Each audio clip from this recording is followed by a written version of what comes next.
There was a time when keeping food from rotting was not a matter of pressing a button. It was a battle, desperate, ingenious, and sometimes grotesque. Before the quiet hum of the refrigerator became the heartbeat of every kitchen, human beings did things to their food that would make a modern stomach turn.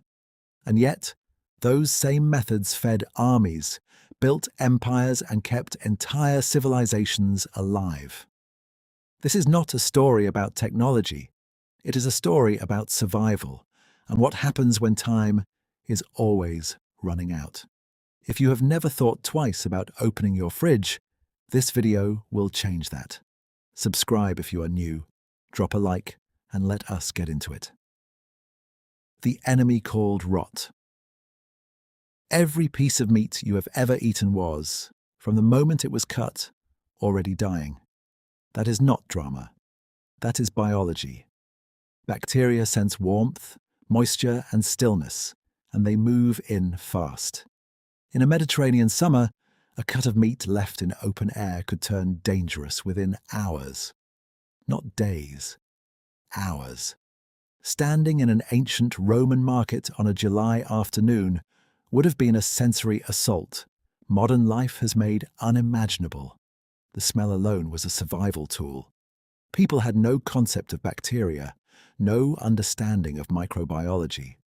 What they had was their nose, their instinct, and the inherited knowledge of generations who had learned the hard way what safe food smelled like, and what death smelled like.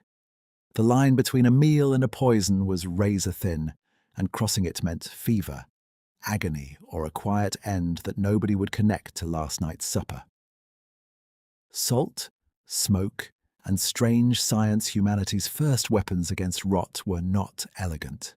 They were desperate, accidental, and discovered not in laboratories but in kitchens and riverbanks by people who could not afford to get it wrong.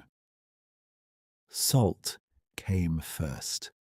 When rubbed into meat or fish, it draws out moisture through osmosis, stealing the environment bacteria need to survive.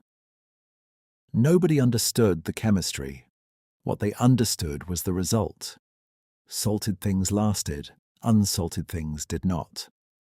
Roman soldiers received salt as part of their wages, so essential that the word salary traces directly to the Latin salarium, meaning payment in salt.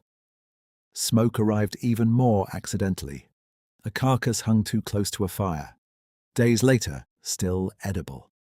Antimicrobial compounds in wood smoke had done something remarkable, and over time that accident became method.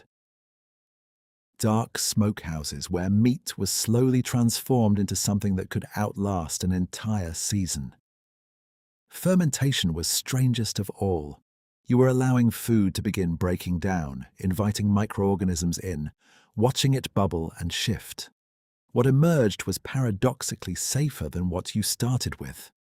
Kimchi in Korea, sauerkraut in Germany, miso in Japan, yogurt across the Middle East.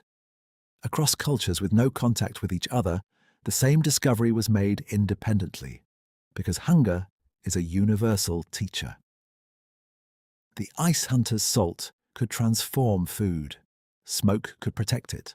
Fermentation could reinvent it.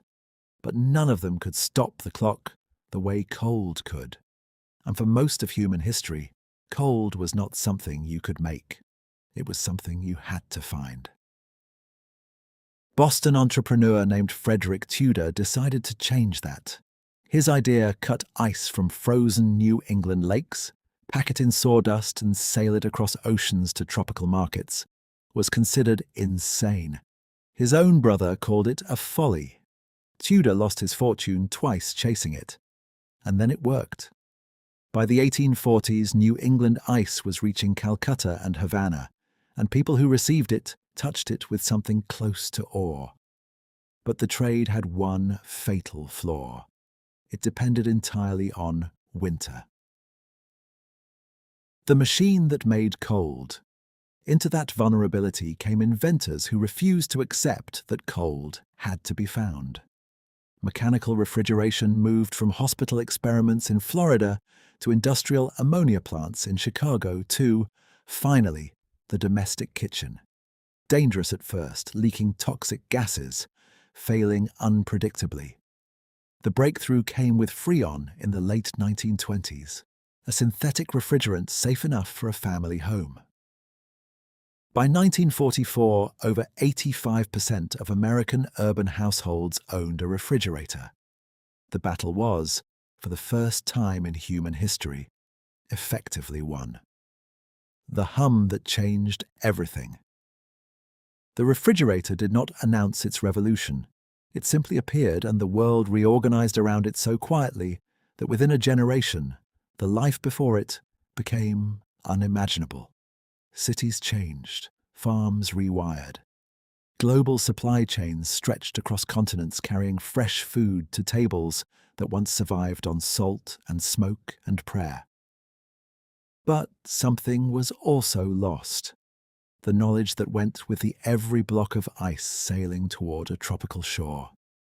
Every engineer who spent a life trying to answer the question that hunger made urgent and necessity made impossible to ignore. How do I make this last? That question is older than cities, and the machine that answered this is in your kitchen.